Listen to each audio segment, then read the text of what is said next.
में चीनी नहीं पीना बेकार है, बिस्तर पे बेबी नहीं सोना बेकार है। चाय में चीनी नहीं पीना बेकार है, बिस्तर पे बेबी नहीं सोना बेकार है। बाप बेटे तारी या बेटी करे रंगदारी, बाप बेटे तारी या बेटी करे रंगदारी।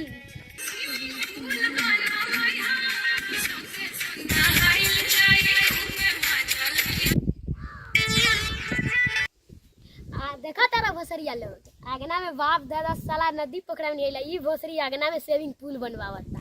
तारा लोग सा बाप दादा आगे साला सरल नदी पोखरा में नहीं आता, ई भोसरिया आगना में स्विमिंग पूल बनवावता सैया जी के कह के।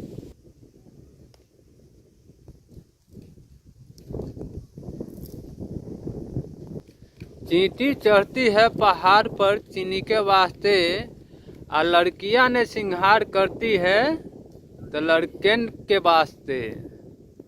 हरी बांस की हरी कच्चियाँ, कच्ची बांस की कूची, ए डार्लिंग तुम हंस के बोलो मैं गाल धरूं की चूची।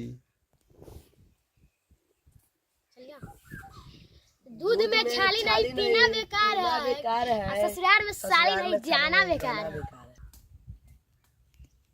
एक माँ है जो बेटे को 20 साल में जेंटल बनाती है, एक लड़की है जो 20 मिनट में मेंटल बनाती है।